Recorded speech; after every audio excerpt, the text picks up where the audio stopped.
बनारस की एक गली जहाँ दिन ढलते ही रंग बिरंगे ठेले सज जाते हैं। खट्टी मीठी चाट की खुशबू से गली महक उठती है। ढोल नगाड़े नहीं, पर हर चाट की दुकान पर भीड़ किसी मेले से कम नहीं। बीच गली में एक दुकान है, कमला स्पेशल चाट भंडार। नीली तिरपाल के नीचे कमला बैठी है। सामने टिन की टेबल, एक स्टील की बाल्टी में आलू चना, एक कटोरी में लाल चटनी और बगल में उसका पुराना ठेला। कमला 40 के करीब की महिला है, आंखों में तेज और चेहरे पर शिकन। दोपहर के वक्त दुकान पर कोई नहीं। मुन्नी, ओ मुन्नी, एक भी प्लेट नहीं बिकी आज। दीदी, बहुत गर्मी है, शायद इसी वजह से। गर्मी वहाँ नहीं पड़ती जहाँ भीड़ है। सामने देख, पंडित की दुकान पर 10 आदमी खड़े हैं। सामने एक चमचमाती दुकान, पंडित जी की देसी चाट। सफेद कुर्ता पहने पंडित जी, मुंह में पान, हाथ में प्लेट। पंडित के पास कौन सी जादुई चटनी है? वही आलू, वही चना, पर भीड़ वहाँ है। दीदी, आपके स्वाद में थोड़ी कसर है शायद, या टमाटर महंगे हो गए हैं इस बार। तू चाट बना या अखबार पढ़, तू तो चाय पीने के बहाने भीड़ की दुकान में खड़ी रहती है। कमला के चेहरे पर जलन थी, भीड़ की जलन। वो हर शाम दूसरी दुकानों की भीड़ गिनती थी, पर उसकी दुकान पर एक परिंदा भी नहीं फड़फड़ाता। जिस दिन मेरी दुकान पर भीड़ लग गई ना, उस दिन बनारस के सब दुकानदार मेरी चटनी का राज पूछेंगे। रात के करीब 10:30 बजे चाट के ठेले बंद हो चुके हैं। गलियां खाली हो रही हैं। कुत्तों की आवाज और चाय की दुकान पर बजती धीमी रेडियो की धुन बची है। कमला अपनी दुकान के पीछे झोपड़ी में बैठी है। सामने उसकी बक्से वाली अलमारी खुली है। वो एक थैली निकालती है। अंदर छोटे छोटे पाउच हैं। ऊपर लेबल है, डायसाइक्लोमिन, पेट दर्द की तीव्र दवा, बिना डॉक्टर के ना लें।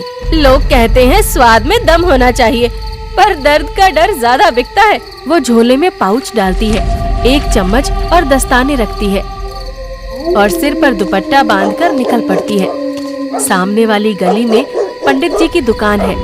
ठेला बंधा है, मसाले वाले डिब्बे ढके हैं, लेकिन सावधानी से। कमला इधर उधर देखती है। गलियां सुनसान है। फिर जल्दी से गली में घुसकर एक डब्बा खोलती है। लाल मसाला, बस एक चुटकी, कोई फर्क नहीं दिखेगा, पर असर सीधा पेट में होगा। वो 2 चम्मच से दवा मिलाती है, फिर ढक्कन बंद कर जल्दी से निकल जाती है। अगली सुबह पंडित जी चाट वाले की दुकान पर जैसे ही दुकान खुली, भीड़ लगने लगी। बच्चे, महिलाएं, कॉलेज के छात्र, सब उसके आलू टिक्की और पानी पूरी के दीवाने थे। आज तो इमली पानी कुछ खास बना है श्यामू, ज्यादा तीखा कर दिया है। बस पंडित जी, आज तो पेट में हलचल होनी चाहिए। भीड़ में बैठी एक कॉलेज की छात्रा नीतू अपने भाई राजू के साथ आई थी। भैया, टिक्की खा लो पहले या पानी पूरी? दोनों ही खा, आज मूड बना है। नीतू ने चटकारे ले लेकर पूरी प्लेट खत्म कर दी, लेकिन 10 मिनट बाद उसका चेहरा पीला पड़ने लगा। भैया, कुछ अजीब हो रहा है, जलन हो रही है अंदर। क्या हुआ? ओ पंडित, कुछ हो गया इसे। हमारी चाट से कैसे? सब तो खा रहे हैं। भीड़ इकट्ठा हो गई। कोई पानी लाने दौड़ा, कोई नीतू को संभालने लगा। अरे लड़की को उठाओ, अस्पताल ले चलो। 15 मिनट में एम्बुलेंस आई, लेकिन तब तक बहुत देर हो चुकी थी। रास्ते में ही नीतू की सांसें थम गई। मेरी बहन चली गई। अस्पताल से पोस्टमार्टम रिपोर्ट आती है। उसमें डायसाइक्लोमिन, एक तेज पेट दर्द की दवा का अत्यधिक मात्रा में सेवन लिखा था। इतनी मात्रा में दवा गलती से तो नहीं मिल सकती। ये तो जानबूझकर किया गया है। हमने कुछ नहीं मिलाया साहब, हम तो वही मसाला डालते हैं जो बरसों से डालते आ रहे हैं। उस रात कमला दुकान में अकेली बैठी थी। हल्की सी मुस्कान उसके चेहरे पर थी, जैसे कोई अनजान सुख मिल गया हो। एक दुकान बंद, एक भीड़ कम, अब मेरी बारी है। अगली शाम एक लंबा आदमी उसकी दुकान पर आया। सिर पर टोपी, आंखों में चश्मा, हाथ में एक थैला। नया चेहरा। कहाँ से आए भैया? यहीं आसपास का हूँ। पानी पूरी चाहिए, तीखी वाली। तेज मिर्च, खट्टी इमली और थोड़ी सी मेरी स्पेशल चटनी। अच्छा स्वाद है, लेकिन चटनी का रंग हर बार एक जैसा क्यों नहीं होता? इमली हर बार एक जैसी नहीं आती भैया। या फिर मसाला हर बार एक जैसा नहीं होता? कमला के हाथ थम गए। उसने थाली उठाई और जल्दी से झूठी हंसी में जवाब दिया, आप तो जैसे जासूस निकले। बस खाइए और मजा लीजिए। कमला की नजर अब गुप्ता की दुकान पर थी। वो भेल बेचता था। और भीड़ बहुत थी। गुप्ता भी बड़ा उड़ रहा है, अब उसे भी गिराना पड़ेगा। दीदी अब बस करिए, एक लड़की मर गई है। किसी ने मेरे लिए कुछ किया क्या? कोई मुझे भीड़ देता क्या? सबको बस मेरी दुकान से जलन है। रात के 1 बजे कमला झोले में दवा, नकली मसाले और एक पुराना चम्मच लेकर गुप्ता की दुकान की ओर बढ़ी। धीरे से एक बोरी हटाई, उसके नीचे रखा डब्बा खोला। ये रहा गुप्ता का सेव मसाला।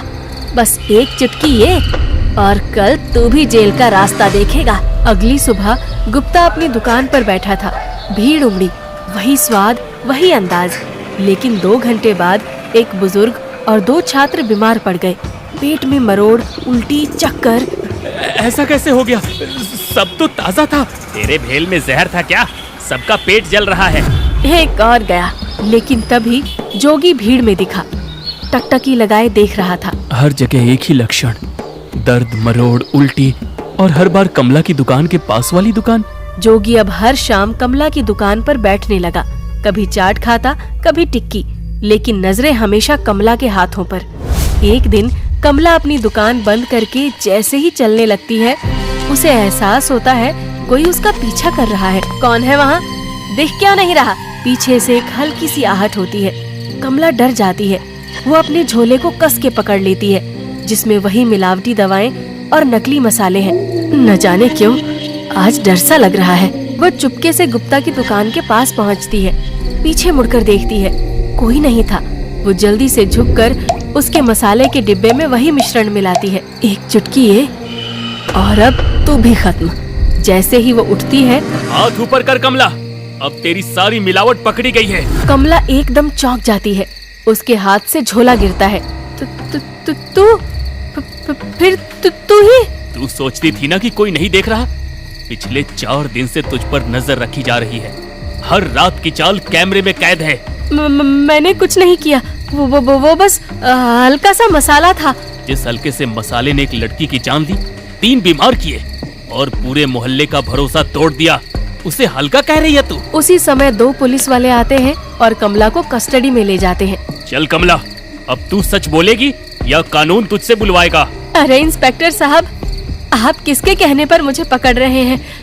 ये तो यूं ही कुछ भी बोल रहा है। तुम जानती हो ये कौन है? ये है Joginder Singh, crime branch, Banaras zone. थाने में एक अंधेरे कमरे में कमला एक बेंच पर बैठी है। सामने इंस्पेक्टर सिंह, जोगी और कुछ अन्य अधिकारी हैं।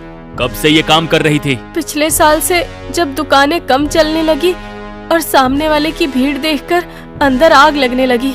इस आग में तूने नीतू जैसे मासूम को झोंक दिया। मैंने बस चाहा कि मेरी दुकान चले। सब मेरी चटनी को फीकी कहते थे। मेरे पास तक कोई नहीं आता था। और तूने मेरी बहन की जिंदगी छीन ली, सिर्फ भीड़ के लिए। तूने उसे मार डाला। मैंने जान से नहीं मारा, बस मसाला बदला था। पेट दुखेगा यही सोचा था। लेकिन जहर और मसाले के बीच जो फर्क है वो अब जेल में समझ आएगा। मैंने सबसे पहले उस पंडित की दुकान में मिलाया था, फिर गुप्ता के भेल में और खुद की चटनी में थोड़ा नशा, अलग स्वाद देने के लिए। इतना कुछ सिर्फ भीड़ के लिए? जेल में तुझे चटनी नहीं, अब सिर्फ सच्चाई निगलनी है।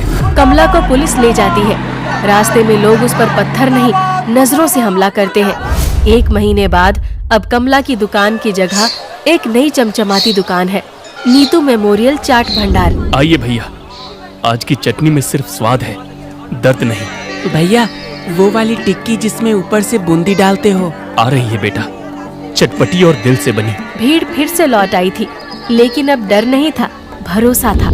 अब कोई झूठ नहीं इस गली में। कमला के लालच ने हमें बहुत कुछ सिखाया है। भीड़ के एक कोने में खड़ा जोगी मुस्कुरा रहा था। जहाँ लालच मिटता है, वहीं से फिर स्वाद लौटता है। भैया, दुकान का नाम नीतू मेमोरियल क्यों रखा? अपनी बहन की याद में, जो बस चाट खाने आई थी और फिर कभी वापस नहीं गई। बनारस की गलियां अब भी वैसी ही हैं, मसालेदार, चटपटी, रंगीन, पर अब उनमें झूठ का स्वाद नहीं है। कमला के लालच ने चाट को बदनाम किया, लेकिन राजू की सच्चाई ने फिर से उसका मान लौटाया। याद रखना, अगर स्वाद में मिलावट है तो वो जुबान नहीं, एक दिन जिंदगी को भी चुभ जाएगा।